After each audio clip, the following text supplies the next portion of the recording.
Welcome to Homemade. Hello welcome to Homemade. ഞാൻ രമ്യ സുർജിത്ത്. ഇന്നത്തെ recipe എന്ന് പറയുന്ന ഒരു സ്പെഷ്യൽ പുട്ടാണ്, പപ്പായ പുട്ട്. പപ്പായയ്ക്ക് ഒരുപാട് ഗുണങ്ങളുണ്ടെന്ന് നമുക്ക് എല്ലാവർക്കും അറിയാം. പക്ഷേ എങ്കിലും കുറേ പേർക്കൊന്നും ഈ പപ്പായയുടെ ടേസ്റ്റ് അത്ര ഇഷ്ടമല്ല. അപ്പം അങ്ങനെയുള്ളവർക്ക് വേണ്ടിയിട്ട് സ്പെഷ്യലായിട്ടുള്ള പുട്ടാണ് ഈ പപ്പായ പുട്ട്. ഇത് നമ്മൾ പുട്ടിനകത്ത് പപ്പായ ചേർത്തിട്ടുണ്ടെന്ന് അറിയുകയില്ല. പക്ഷേ എന്നാൽ പുട്ടിന് നിറയെ തേങ്ങ ചേർത്ത ഒരു ഫീൽ നമുക്ക് കിട്ടുകയും ചെയ്യും. അപ്പോൾ നല്ലൊരു ടേസ്റ്റി ആയിട്ടുള്ള പുട്ടാണ്. തേങ്ങ തീരെ കുറച്ചാണെങ്കിലും അഥവാ ചേർത്തില്ലെങ്കിലും യാതൊരു കുഴപ്പമില്ലാത്ത ഒരു നല്ല ടേസ്റ്റി ആയിട്ടുള്ള പുട്ടാണ്. ഇതെങ്ങനെയാണ് ഉണ്ടാക്കുന്നത് നമുക്ക് കണ്ടിട്ട് വരാം.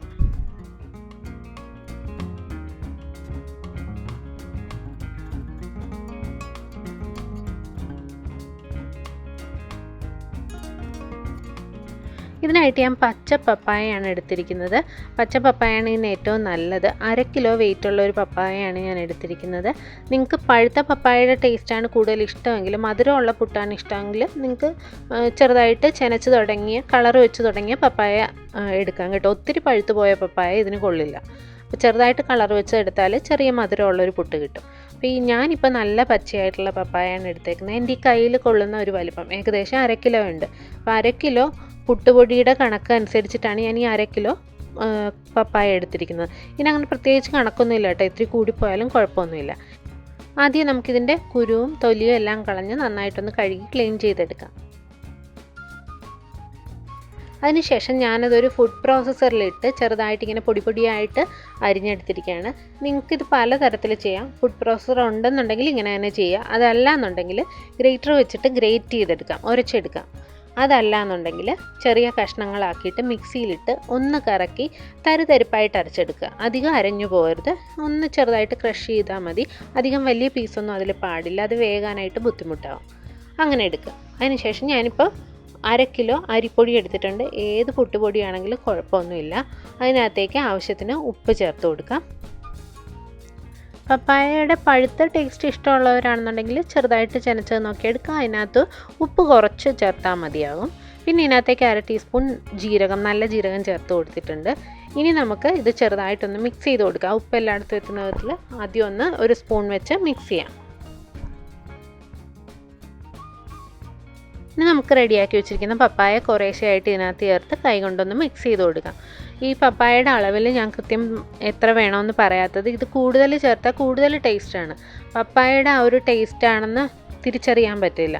നമുക്ക് കൂടുതൽ ഒരു തേങ്ങയൊക്കെ ചേർത്ത ഒരു ഫീലാണ് നമുക്ക് വരുന്നത്.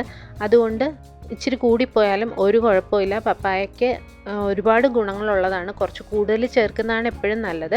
പുട്ട് നല്ല സോഫ്റ്റായി ഇരിക്കാനും കുറച്ച് കൂടുതൽ പപ്പായ ചേർത്ത് കൊടുക്കുന്നത് നല്ലതാണ്. അപ്പം നിങ്ങളുടെ ഇഷ്ടത്തിന് പപ്പായയുടെ അളവ് കൂട്ടുകയും കുറയ്ക്കുകയും ചെയ്യാം കേട്ടോ. അപ്പോൾ അത് നമുക്ക് ആദ്യം ഒന്ന് മിക്സ് ചെയ്ത് കൊടുത്തിട്ടുണ്ട്. ഇനി നമുക്ക് കുറേശ്ശെ വെള്ളം ചേർത്ത്, പോരാത്ത വെള്ളം ചേർത്തത് കുഴച്ച് കൊടുക്കാം.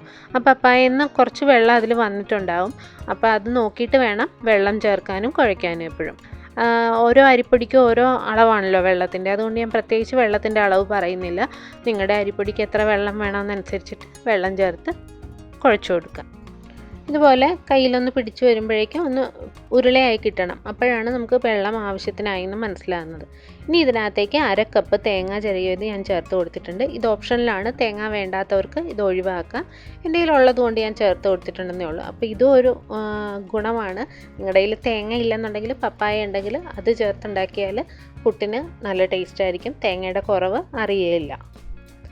അപ്പോൾ വളരെ കുറച്ച് തേങ്ങയാണ്. ഞാൻ 1/2 കിലോ പുട്ടിന് 1/2 കപ്പ് തേങ്ങ മാത്രമാണ് ചേർത്തിരിക്കുന്നത്. പക്ഷേ പുട്ട് നല്ല നിറയെ തേങ്ങ ചേർത്തൊരു ഫീൽ നമുക്ക് കിട്ടുകയും ചെയ്യും.